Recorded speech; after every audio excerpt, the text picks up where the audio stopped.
দেশের বিভিন্ন স্থানের সভা সমাবেশ ও মানববন্ধনের খবর জানাচ্ছেন নাদিরা সুলতানা। 250-টিরও বেশি ডিজাইন অপশন নিয়ে ওয়ালটন স্মার্ট ফ্রিজ, বোঝে আপনার প্রয়োজন। তিস্তা নদীর পানি ভারতের একতরফা প্রত্যাহার বন্ধে আন্তর্জাতিক আদালতে প্রতিকার চেয়ে মানববন্ধন সমাবেশ করেছেন রংপুর বেগম রোকেয়া বিশ্ববিদ্যালয়ের শিক্ষক শিক্ষার্থীরা। শরীয়তপুরে সাংবাদিকদের উপর হামলার প্রতিবাদে মানববন্ধন করা হয়েছে। জেলা প্রশাসক কার্যালয়ের সামনে এই কর্মসূচি পালন করেন স্থানীয় সাংবাদিকরা। মানিকগঞ্জ সরকারি কলেজের শিক্ষার্থী তনুশ্রী রায় হত্যাকারীদের দৃষ্টান্তমূলক শাস্তি দাবিতে মানববন্ধন বিক্ষোভ মিছিল করেছে সহপাঠীরা। রাজশাহী আক্কেলপুর রুটে বিআরটিসি বাস চলাচলে বাধার প্রতিবাদে চাঁপাইনবাবগঞ্জে মানববন্ধন করেছে চালক সহকারীরা। প্রিপেড মিটার স্থাপন বন্ধের দাবিতে রংপুরে মানববন্ধন বিক্ষোভ কর্মসূচি পালন করেছে সাধারণ বিদ্যুৎ গ্রাহক ফোরাম।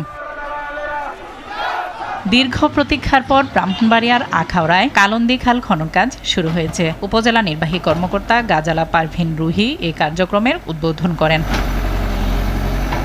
বগুড়ায় বেসরকারি বিমান চলাচলের সম্ভাব্যতা যাচাই করতে রানওয়ে পরিদর্শন করলেন বিমান বাহিনীর প্রধান air chief marshal Hasan Mahmud Khan. পরে দরিদ্র মানুষের মাঝে শীতবস্ত্র বিতরণ করেন তিনি। কুমিল্লার দেবিদ্বারে বিএনপির কর্মী সভা অনুষ্ঠিত হয়েছে। উপজেলার ভিংলাবাড়ি সরকারি প্রাথমিক বিদ্যালয় মাঠে এই সভায় কুমিল্লা উত্তর জেলা বিএনপির সদস্য সচিব FM তারেক মুন্সি উপস্থিত ছিলেন। নেতাকর্মীদের দেশের জন্য কাজ করার আহ্বান জানিয়েছেন বিএনপির চেয়ারপারসনের উপদেষ্টা অধ্যাপক ডাক্তার ফরহাদ সেলিম ডোনার। নারায়ণগঞ্জে মেডিকেল টেকনোলজিস্ট অ্যাসোসিয়েশন জেলা কমিটির পরিচিতি অনুষ্ঠানে তিনি এসব কথা বলেন। চট্টগ্রামের লোহাগড়ায় বিএনপি ঘোষিত রাষ্ট্র কাঠামো মেরামতে 31 দফার পক্ষে জনমত গঠনের লক্ষ্যে সমাবেশের আয়োজন করা হয়েছে। তারেক রহমানের 31 দফা বাস্তবায়ন হলে দেশের মানুষের উন্নয়ন হবে বলে মন্তব্য করেছেন বিএনপির চেয়ারপারসনের উপদেষ্টা জহির উদ্দিন স্বপন। বরিশালের গৌরনদীতে ছাত্র সমাবেশে তিনি এসব কথা বলেন। বিএনপির কেন্দ্রীয় কমিটির ক্রীড়া বিষয়ক সম্পাদক আমিনুল হক বলেছেন, ক্রীড়াঙ্গন হবে দলীয় ও রাজনীতিমুক্ত। ঝালকাঠিতে প্রীতি ম্যাচের উদ্বোধনী অনুষ্ঠানে তিনি এসব কথা বলেন। বাংলাদেশের কৃষকরা সবচেয়ে বেশি উপেক্ষিত বলে মন্তব্য করেছেন কৃষক দলের কেন্দ্রীয় সাধারণ সম্পাদক শহীদুল ইসলাম বাবুল। ফরিদপুরের নগরকান্দায় কৃষক সমাবেশে তিনি এসব কথা বলেন।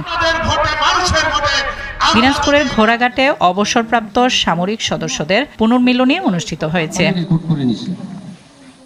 টাঙ্গাইলে পুলিশ ট্রেনিং সেন্টারে 54তম টিআরসি ব্যাচের প্রশিক্ষণ সমাপনী কুচকাওয়াজ অনুষ্ঠিত হয়েছে। সিআইডির এডিশনাল আইজি মতিউর রহমান শেখ এই সময় উপস্থিত ছিলেন। গণ অধিকার পরিষদের দপ্তর সম্পাদক শাকিলুজ্জামান বলেছেন, স্বৈরাচার শেখ হাসিনা বাংলাদেশকে একটি অলিখিত অঙ্গরাজ্য হিসেবে তৈরি করেছিল। টাঙ্গাইলের ভূঁইয়াপুরে ছাত্র অধিকার পরিষদের পরিচিতি সভায় তিনি এসব কথা বলেন। টাঙ্গাইলে দুস্থদের মাঝে শীতবস্ত্র বিতরণ করেছেন পুলিশের ঢাকা রেঞ্জের অতিরিক্ত ডিআইজি শেখ মোহাম্মদ মিজানুর রহমান। ঘাটাইল উপজেলার সাগরদিঘিতে এই শীতবস্ত্র বিতরণ করা হয়। নড়াইলে ইসলামী ছাত্র আন্দোলনের জেলা সম্মেলন অনুষ্ঠিত হয়েছে। পটুয়াখালীর কলাপাড়ায় পৌর শহরের চিঙ্গুরিয়ায় এক জুয়েলার্স মালিকের বাড়িতে ডাকাতি হয়েছে। এ সময় 2 নারীকে বেঁধে নগদ টাকা ও 60 ভরি স্বর্ণালংকার নিয়ে যায় তারা। ময়মনসিংহে তারুণ্যের উৎসব উপলক্ষে জেলা প্রশাসক গোল্ড কাপ ক্রিকেট টুর্নামেন্টের উদ্বোধন করা হয়েছে। নাদিরা সুলতানা, RTV।